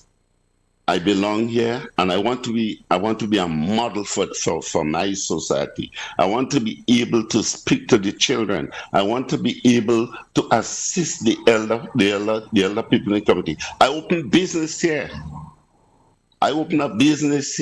And I run it. Up till this day, I run it. My father and my mother had business in this community from as long as I could remember. My mother had the first licensed liquor store in Concord. You understand? And this is going to be over 100 years ago. We never had this problem. Here was pristine. We could have get up in the morning and breathe fresh air. Look at something that's happening. These people go and they're taking away our beach, the only beach that we have in the community here, where people go and recreate themselves. You understand? And now they say they put in a jet without consultation. You understand? They destroy the whole place. These people destroy about 20 acres of land here. Farmland, you understand? Here we had the Grenada dove. We had the Grenada dove here, breeding and living here. I suppose by now they're all gone. You understand? The environment here is gone. And I'm not the only one. People come here. Now I want to know what's going to be happening to the people in Brooklyn. Because from 6 in the morning to 6 in the evening to 6 in the morning to 6 in the evening is noise. These people here, they work by shift and they burn in the tar and we get in the smell. I don't know how they could tell me they could cover dust and we wouldn't be able to get dust. I don't know how they could tell me they're going to cover the smell of asphalt and we're not going to get it. How can they tell me they're going to mix cement and it's not going to affect our plants in Munda? You understand? This is a major hub. I know this place when people used to take donkey to carry agricultural produce to the market in Guelph and St. George's in when I was a little boy. We did cane, we did banana, we did cocoa, we did nutmeg, we did everything here. And listen, not too long ago, about 3 weeks ago, the Minister of Agriculture was here. He spoke to us. We showed him what was happening. We showed him all the things that's being affected. He promised that he's going to do something about it. We never heard a word from him. The road fell. We had to use wheelbarrow. Think about you using wheelbarrow to move 1,000 pounds of cocoa from one point to another because the road fell. The Renault company is big. They could afford to build to construct any road. They break down our road and they refuse to even dump as much as some binders and they to help us. You understand? So who's speaking? We don't have representative in this community. The people who live in here, they should wake up and realize that our representation is bad from head to foot, and it's spoiled. It's not only spoiling. Miss James is not the only one that's not responsible. Our Prime Minister is not responsible, and they're doing it they're not doing it for the people. They're doing it for themselves. Mm-hmm. It is time that our community rise up and find a way. So you're telling me I will have to move from here to where? Where am I going? You understand? You could hear my voice. Right now, I'm burning up with sinus. You understand? These are things that happen to people in this community. Now, I'm not the only one. Lots of us is suffering from it, all because of the things that these people doing. I would like to see the ministers of government come and live here. Take residence. I could swap with them. I could give them money for the house and they take money and develop it to suit them and live in this community. You understand? We have school. We have schools, not schools. Schools. We have churches. We have shops. You understand? We have garages, some motor vehicle repair. We have all kind of business in this community. As a matter of fact, Concord Waterfall is not too far from it. And the way they get in the water to send down to the south in Concord is not too far from it. And I know the dust is going to pollute it. Please tell them for me. Okay. And have a nice evening. All right, caller. Thank you so very much. Yes, indeed, folks. So we've heard from one of the residents who are affected in Beaujeu in Cami, and we've heard from this caller now who is directly affected in Woodford. And I'm telling you, it's listening to what is being said on the news is one thing, but you've heard it from the actual residents themselves, what they are going through. And let us make it clear again, you're not against having Reno doing any projects. As the man say, he's a businessman, you know. And he says, straight, he go with the flow with politicians. You say he could do that, he doing it. You say that's where you want, he doing it. It could be correct, it could be wrong. The man making our money, he's a businessman. You say do that, he go do it. You say he goes with the flow with politicians. He also says that is when election cycles, you know, they're ready to go into elections, they just call on him. So they call on him, they send him Waboya, they send him here, they send him there. He knows, win, lose or draw, after the election, he had to get paid. So he come in and he do the work. So the consideration has to take place on the Grenada government side. They are supposed to be looking out for us. They are the ones who should be looking out for that caller and for Cami and for all the other people who live in those communities. The government is the one that is supposed to be looking out for them. But they're not. They are not doing what they ought to be doing. Yeah? So folks, I was mentioning Project 500 and I was giving you all some of the insights into it. Because Project 500 has become one of the biggest deceptions that we have. taking place in Grenada right now. It doesn't really exist. So they have here, you have a total household income not exceeding $7,500 a month. So if you have over that, between you and your wife, you have over $7,500 a month, you can't qualify to get a Project 500 house. So that knocking off, I said to all you, those are you all in the diaspora, that knocking off you too. Yeah? If you have partial ownership of some sort of residential property, you knock off from that too. Right? So let's see, I confirm there. Let me confirm and see. Let me see if we could move to the next one. Yeah, next level. Let me see what we going into here. Nah, we ain't fully need all that. No, what do all you? We ain't fully need all that. But we want to see the prices. Yeah, we want to see the prices of these homes, man. That's what we want to see. Where the price? Yeah, I want to see the pricing of them home and them. That's what I want to see. Because, folks, we've been promised something during the election campaign, and the promise has changed to something else.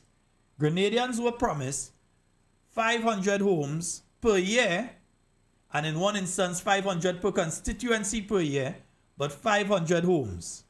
Many Grenadians, many people working in the public service right now in Grenada, whether they're on one of the cabinet secretary contract, or they're in the public service, not fully, but they're in the public service, because the other thing is a different kind of thing that myself and Mr. Cadgington Hood going to have a discussion on. They were expecting that they would have gotten the opportunity now to get home. Many people who live in home by mommy and daddy and thought now this would have been the opportunity for them to get a home.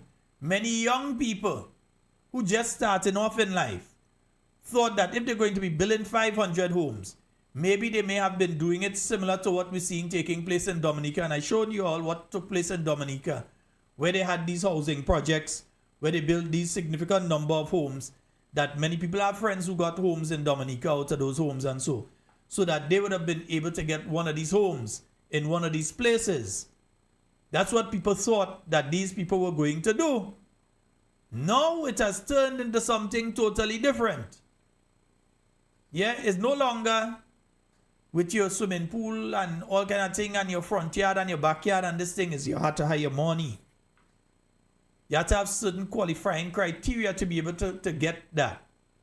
And then already due to some of the materials, and I've heard this, yeah, I have to verify it fully, but I've heard that at least one major financing institution says that due to the type of materials being used in some of those construction, that they ain't going and take part in that. Yeah? Some of the materials that being used.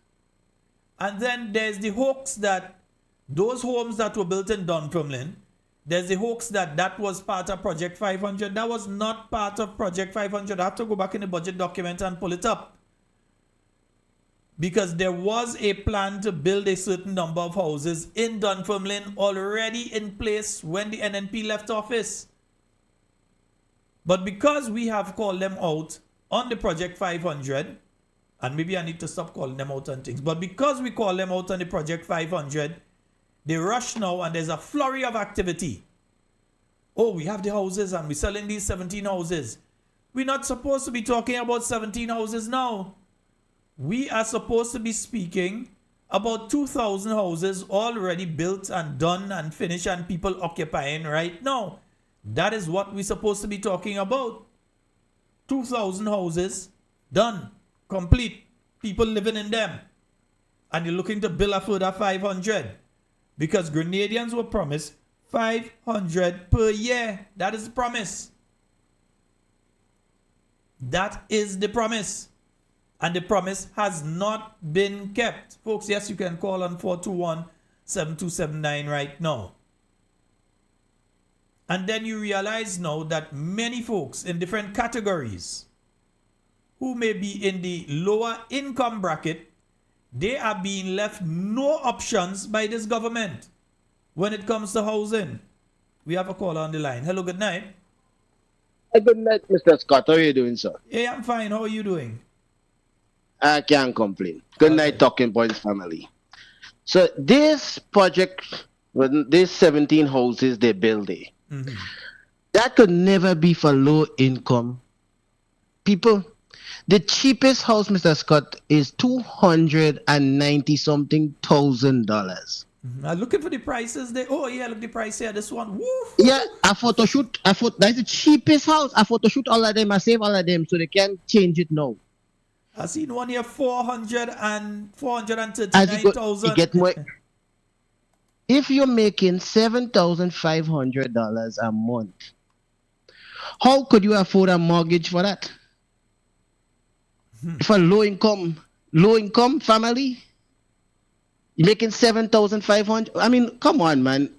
I mean, Grenadians, we go to school a little late and thing. We was a little thing, but we don't shop it. Come on now, man. I'll do something better than this. Come on. And these houses are named insurance covering these houses are named for hurricane. Is there hurricane standard? Well, I'm not aware, but I have heard of one financial institution, and I'm just highlighting the prices of some of them here for some folks. This one is $250,000. Yeah. I'm just the thing is, yeah, if it's 200 and something thousand, that's $250,000 you're talking about there already. 400 and something, you're talking nearly $500,000 for one of these houses. How is the average Grenadian? And that's the going cheapest. To be able to, yeah, and the cheapest is $250,000.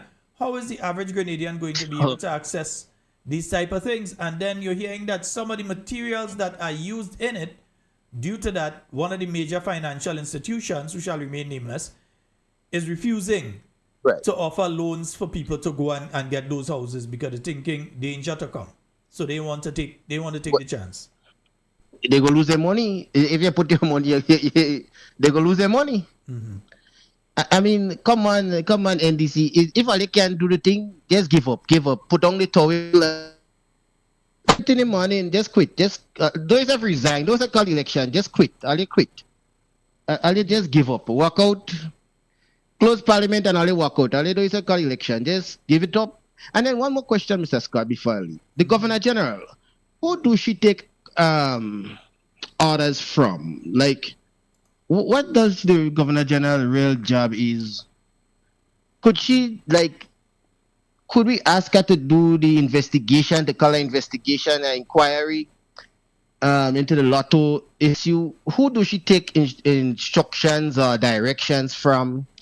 Or we have to go to the king? We have to write the king first for the king to give she instructions? That can take place, but Grenada can request of the Governor General to do certain things, to have a commission of inquiry, but there is no need for having to write the Governor General for that. There is an Integrity in Public Life Commission.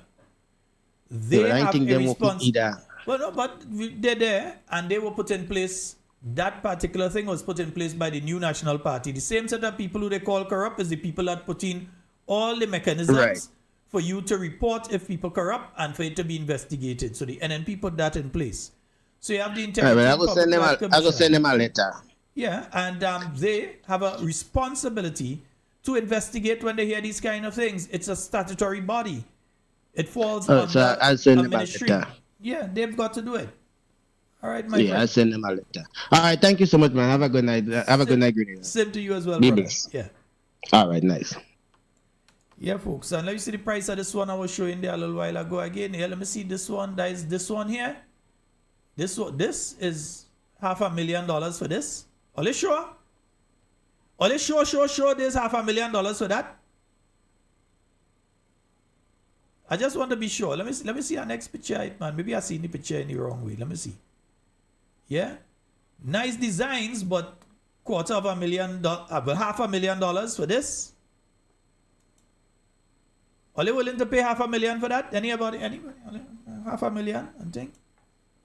For you paying $500,000, I becoming a contractor tonight if you're paying $500,000 for it, you know. It's a nice design. I'm not saying no. It's a nice design. But for $500,000, one hurricane and you know what's going on with the windows. Yeah? But these are the types of prices. So your son or your daughter who has gotten to the age of 18 right now, and they're making plans that by the time they're 25, they're 26 or so, they could own their own home, and they're starting to work towards that. How they gain $500,000? Yeah? How they really gain and if they're working for under $7,500 a month, as an individual, they are working for under $7,500 a month. How are they going to qualify for a loan for $500,000? Let's say they're working for $2,500, they're working for $3,000. How are they going to qualify for the loan to be able to build one of these houses? And then where are they going to build it? Is government giving land to build these houses? Is that taking place? Is government going to be giving land? We already know government hardly had land in the first place. So is government going to be given land to build these houses? Or is it going to be a situation you have to have your land first to build these houses? Or is it that we're going to have companies that are going to go and buy up large sections of land and then decide to building these houses and then sell them to people? How is this going to roll out? And remember, this is not a conversation we should be having in 2026, you know. This is a conversation that should have been taking place in 2022. By the end of 2022, we should already see designs and all kind of thing coming out. This is not a discussion we're supposed to be having now, because these people told us that they would have had, in 1 year, they would have been doing certain things. Yeah, let's go to the phone line. Hello, good night. Good night, sir. Good night. Good night, sir. Nutmeg State. How you doing? How we doing, sir? It's 9:45 right now, and I see myself walking in Grenada at 9:45, and I could hear my heart beat. I'm asking myself, how many people in Grenada is hearing what we are talking about now? And I think they are winning. You know why I think they are winning? Because they are occupying our mind with their smoke screen. I don't care about these houses in Dunfermline. I pass there in Dunfermline. Right after you pass Sterling's Court, you make the left going in there. Okay, this is just a smoke screen. Let's forget what they are trying to do. Hold on, caller. Let me put us up to this now. There's a specific reason why I do things on this program. Folks may not understand, but there's a specific reason I do things on this program. It is important. No, hold on, because this one starting to get to me now. I raise particular issues for particular reasons. People need to understand what is being done to them, because there are many people out there in the diaspora here in Grenada and other places who believe that so much nice things taking place in Grenada, and it is just a facade. It's just a front. When you test it, when you poke it, you realize that this thing is fake. But you have to speak about it. You can't say leave these things alone. You have to speak about these things. Hold on a minute. Now you are talking to me. You're saying in the diaspora, because viewers 914. I think there might be only 14 people in Grenada listening to us. The 900 hold on. Let me put you again. You're definitely wrong. Yeah? You're definitely no, you're wrong. You're definitely wrong. There's not a part of Grenada that I can go right now that there are not people that tell me that they are listening to this program. Not everybody listens live. There are many people that listen afterwards. Go back and see the amount of listeners that there is over an extended period of time. I hope so, because this is why they need to know that. Hold on. This is why I've been saying as well, to expand the listenership, we have to go to radio. But we cannot go to radio if I do not receive the support. I need some people that are firm and they say, okay, every month on this date, this is what we're going to do. Other than that, I will find myself in problem if I go to a radio station and I say, hey, I'd like you to carry this program, and then when the time comes to pay, I can't pay. No. We have to have people that come in and say, this is what we're going to do. We're going to do it on this date every month. This is what you're going to receive. and that would be able to handle the radio station. So we can expand. But you would realize that we get, in fact, there's hardly any program in Grenada that has more views. If you look at us on YouTube, for instance, you'd realize I don't think there's any other program in Grenada that has more views than us on a weekly basis. I know that. That's why I'm hoping, and I'm asking myself, because I'm seeing 971. I say, I wonder who is he reaching with this? Are people listening to this? Because find one other Grenadian program that has more viewers on it on YouTube right now. Well, not right now as in tonight, but any time of the week that has more viewers than we have right now. All right, good. So now I stand corrected, and that's good to know. Now I was listening to you all night, and you mentioned something about the electoral and the boxes and so on. Mm-hmm. And you said that I want you to touch on it. Don't promote it, but I wanted to touch. What is that homecoming thing? And is that to coincide? No. Don't laugh. Don't laugh. No. Go ahead. No. We are coming to New York in July. My wife said July what? July something. Right. I think July 11th. Good night, wife. On Utica Avenue, July 11th.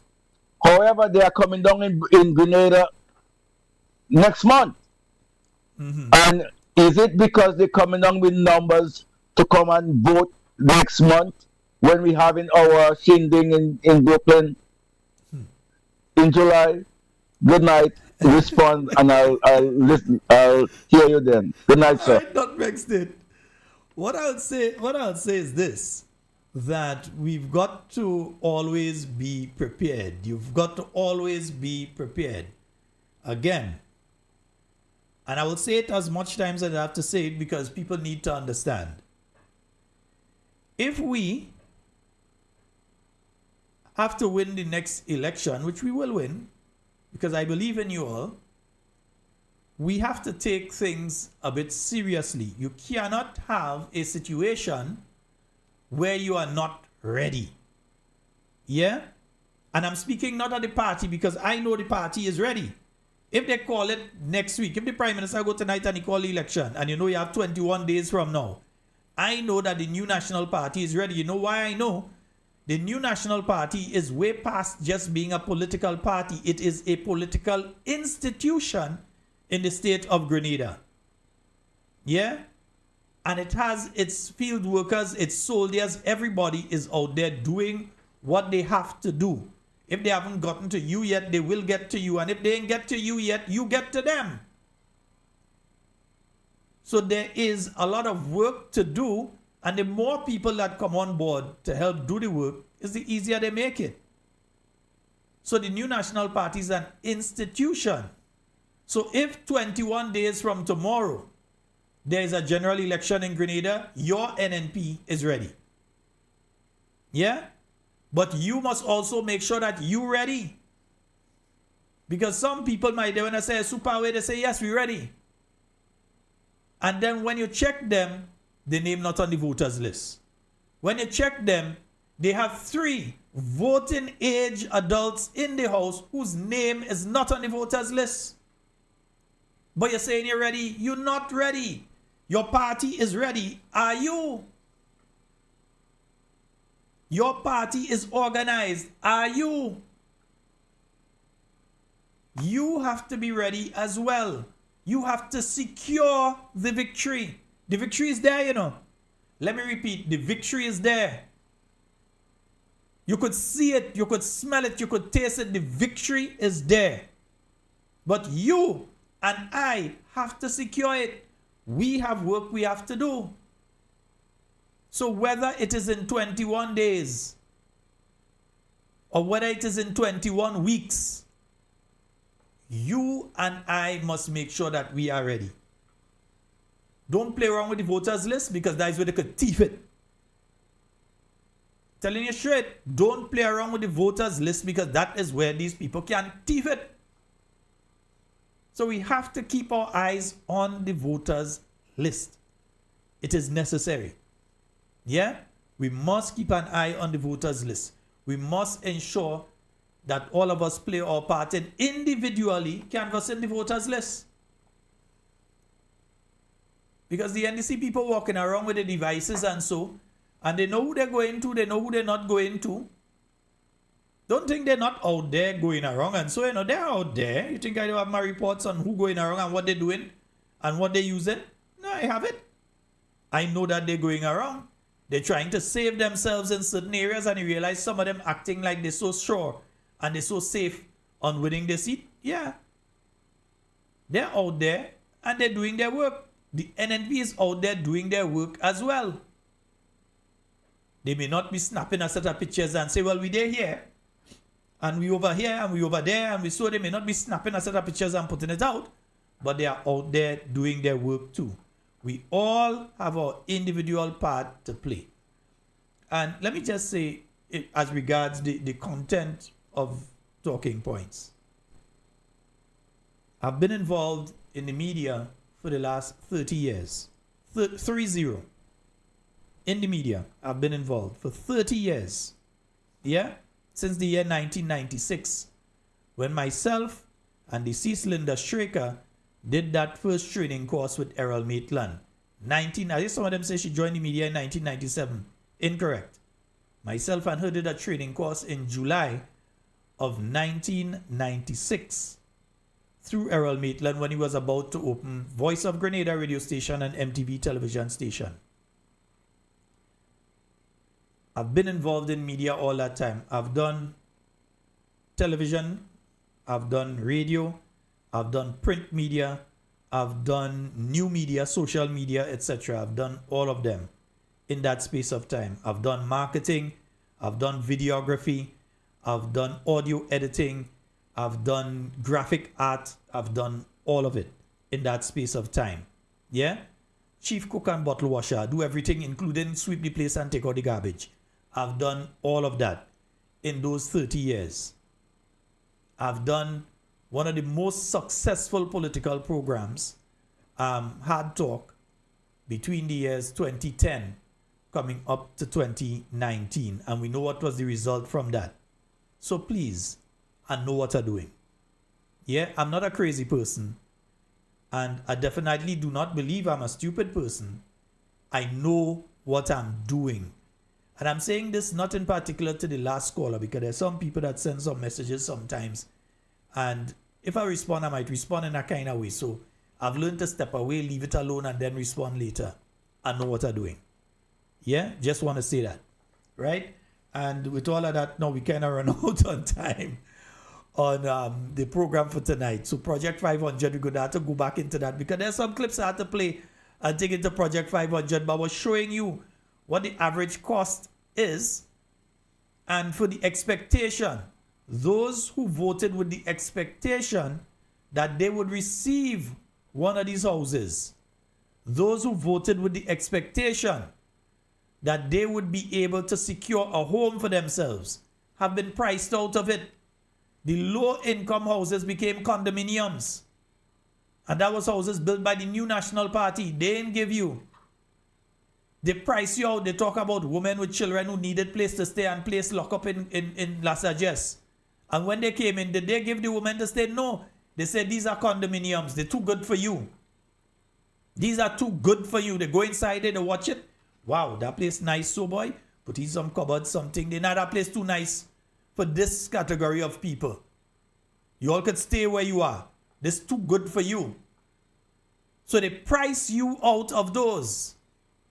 And now, they're saying they want to build this set and they're pricing you out of that as well. So you better have your $500,000 if you want one of your houses, or your $250,000. So it's $250,000, $500,000, $250,000 and up for one of these homes under Project 500. And you need to know. Because there are some of them that would go around selling that, hey, look, Project 500 start. Let me go and get my house and thing. You better know how you're getting your $250,000 financing or your $500,000 financing. Yeah? And even if you're earning a $3,000 or $4,000 a month, and that's just putting it there, which is a 4,000.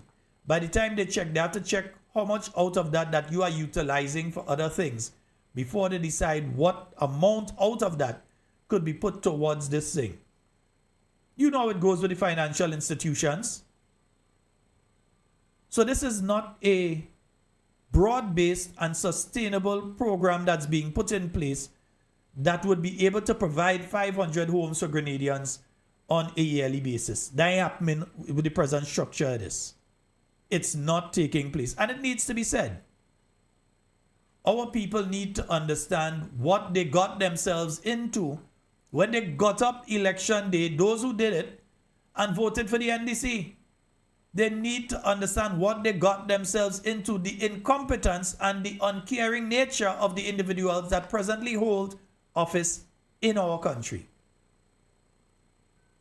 So when I'm doing these things and I'm speaking about these things, please trust my judgment and know what I'm doing.